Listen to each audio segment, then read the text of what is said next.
Welcome to the YouTube channel of government degree college for women हतेज जी। जैसा कि आप लोगों को याद होगा कि हमने इंट्रोडक्शन स्टार्ट किया हुआ था और डॉट प्रोडक्ट बिल्कुल नया था आप लोगों के लिए, तो इसको आहिस्ता आहिस्ता हर एक चीज़ एक्सप्लेन की थी कि यू डॉट वी क्या होता है। हमने पढ़ा था कि यू डॉट वी हमारे पास क्या होता है, यू वी यानी कि यू की मैग्नीट्यूड इंटू वी की मैग्नीट्यूड और साथ में cos of the angle between the two vector cosine लेना है आपने, मतलब थीटा लेना है angle between the two vectors, ठीक है। और इसी तरह डेफिनेशन 2 भी पढ़ी थी कि अगर आपके पास दो वेक्टर्स इन टर्म्स ऑफ यानी कि आई जे कंपोनेंट्स दिए हुए तो आपने क्या करना है, A1 A2 plus B1 B2, अगर सीधे रास्त थी उसका कई कंपोनेंट भी आ रहा है तो प्लस C1 C2 भी करना है, ठीक है। उसके बाद हमने क्या पढ़ा था, डिडक्शंस पढ़ी थी, इसको हमने यूज़ किया था। परपेंडिकुलर वेक्टर्स के लिए डॉट प्रोडक्ट 0 होता है, सेम वेक्टर्स के लिए हमेशा हमारे पास क्या होता है 1 होता है। इस तरह यूनिट वेक्टर्स के लिए क्या होता है, जब डिफरेंट यूनिट वेक्टर्स का डॉट प्रोडक्ट हो तो हमारे पास आंसर हमेशा क्या आएगा, 0 आएगा, क्योंकि वो आपस में परपेंडिकुलर होते हैं आई जे और के, ठीक है। No matters what is the arrangement, यानी कि आई पहले आ जाए के पहले आ जाए, यानी कि के डॉट आई डॉट के दोनों का आंसर 0 आएगा, क्योंकि आपको पता है डॉट प्रोडक्ट कम्यूटेटिव होता है, इंडिपेंडेंट ऑफ अरेंजमेंट होता है, यानी कि अरेंजमेंट मीन्स पोजीशन, यानी कि के को पहले रखें आई को पहले रखें, इस पर डिपेंड नहीं करता, ठीक है। तो इसके बाद हमने नेक्स्ट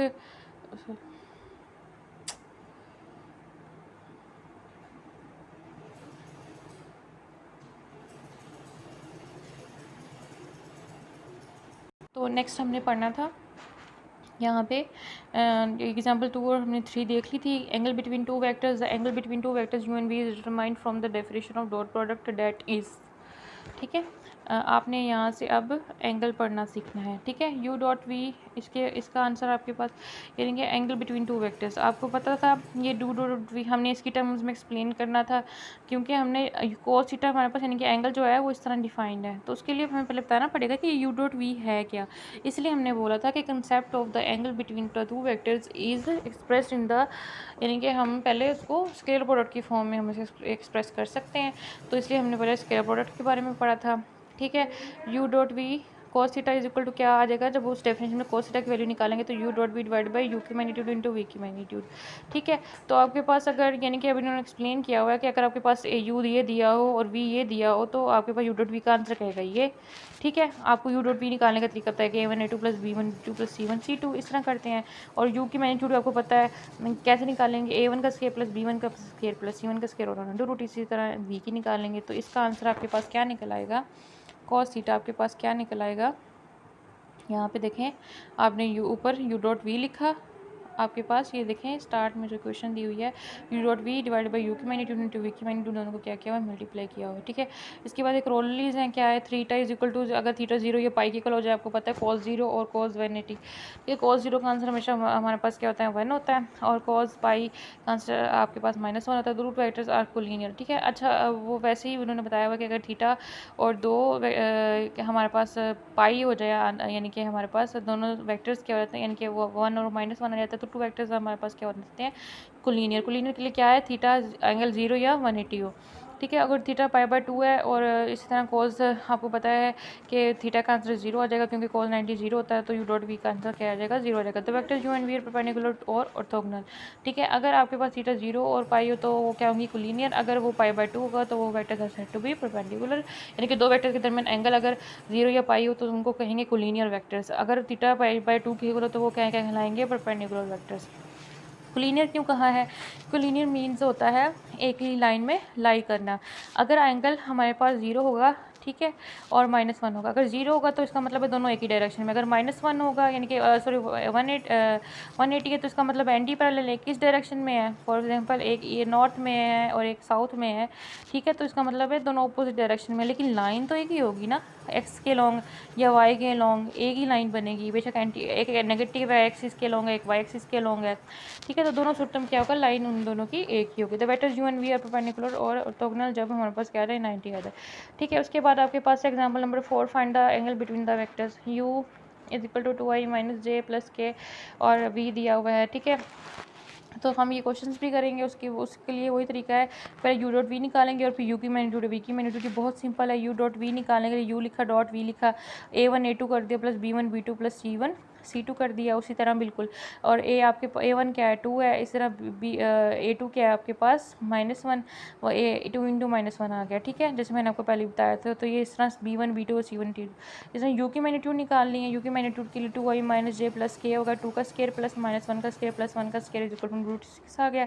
इस तरह -i + j + 0k मीन्स आपके पास क्या है, इसके निकालनी है -1 का स्क्वायर प्लस 1 का स्क्वायर प्लस 0 का स्क्वायर।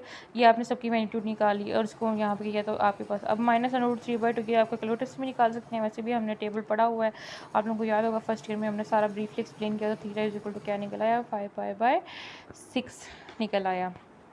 ठीक है, find the scalar alpha so that the vectors 2i + alpha j + 5k and 3i + j + alpha k are perpendicular. उसने कहा है कि एक स्केलर अल्फा ऐसा निकालें सो दैट द वेक्टर्स, ये दोनों वेक्टर्स क्या हैं आपस में परपेंडिकुलर हैं। ठीक है, ये आप लोगों के यानी कि जब क्वेश्चंस करेंगे तो आप लोगों के ये असाइनमेंट में शामिल हो जाएगा। ठीक है, एग्जांपल्स आप लोगों ने खुद करनी है। अच्छा, उसके बाद हम देखते हैं कि इसमें हमारे पढ़ने वाली कौन सी चीज़ है। ठीक है, अगर projection of one vector upon the other vector, इसको हम सिर्फ मैं आपको बताऊंगी कि हमारे पास होता क्या है। ठीक है, जो लास्ट पे लिखा हुआ है हमने सिर्फ ये पढ़ना है। ठीक है, projection of V along U dot V is equal to over U की मैग्नीट्यूड। ठीक है, तो क्या मकसद है projection of V along U, यानी कि उसको हाँ असल में होता है हमारे पास वी cos थीटा। अगर आप यू डॉट वी वाले फॉर्मूले में से खुद भी देखें, इस फॉर्मूले से अगर आप यहाँ से v को उठा के ले जाए U dot V over U बच जाएगा ना, यानी कि वी हैट और वी मैग्नीट्यूड और cos थीटा। ठीक है, वो हमारे पास क्या कर लेता है projection of V along U. ठीक है, सिर्फ projection of U along V निकालेंगे, यानी कि आपने याद रखना यू डॉट वी को अगर हम वी की मैग्नीट्यूड से डिवाइड करेंगे तो projection of U along V होगा। ठीक है, और अगर वो वी का अलॉन्ग यू है तो इसका मतलब है यू की मैग्नीट्यूड से क्या कर रहे हैं, जिसके अलॉन्ग होगा उससे उसकी मैग्नीट्यूड से डिवाइड करेंगे। ठीक है, और डॉट प्रोडक्ट लेके ये आप लोगों को प्रोजेक्शन निकालने का तरीका है। ठीक है, प्रोजेक्शन होता क्या है, हम क्या करते हैं, ठीक है, हम असल में करते क्या हैं, ये आपके पास एक क्यू वेक्टर ड्रॉ किया हुआ है। ठीक है, ये क्यू वेक्टर ड्रॉ किया हुआ है ओ ए बी, ये मतलब ये पॉइंट्स के नाम दिए हुए हैं जिन पे हमने ये वेक्टर्स ड्रॉ किए हैं। ठीक है, ये थीटा उन दोनों के दरमियान एंगल है। ओके, ठीक है, प्रोजेक्शन की में क्या होता है, आपने वी से परपेंडिकुलर कराया किसके ऊपर, परपेंडिकुलर ड्रॉ करना मैंने आपको सिखाया हुआ है। अपने परपेंडिकुलर डॉट लाइन से ये जो रिप्रेजेंट की हुई है लाइन, ये स्ट्रेट लाइन। ठीक है, बी से लेकर एम तक ये जो ड्रॉ किया हमने, ये वी का प्रोजेक्शन गिराया हमने किसके ऊपर, हम वी का प्रोजेक्शन देख रहे हैं, मतलब साया दर हकीकत।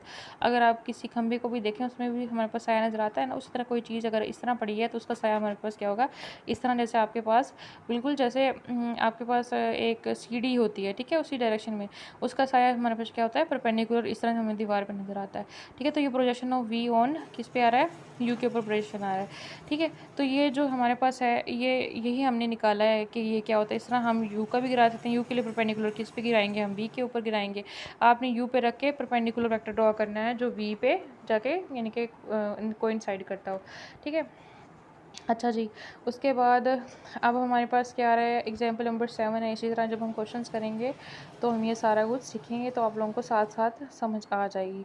ठीक है, तो इसको अच्छा सा करेंगे। प्रूव इन द एनी ये जो आपके पास दिया हुआ है कि prove in any triangle A B C, A का स्क्वायर प्लस बी का square minus 2bc cos a, ये सारे के सारे आपके पास क्या हैं, ये कोसाइन लॉ ऑफ कोसाइन आपने ये पहले पढ़ा हुआ है। Projection law A is equal to B cos C plus C cos है, ये आपको वैसे ही उन्होंने बताया है कि ये दो लॉ हैं, आपने इन दोनों को क्या करना है,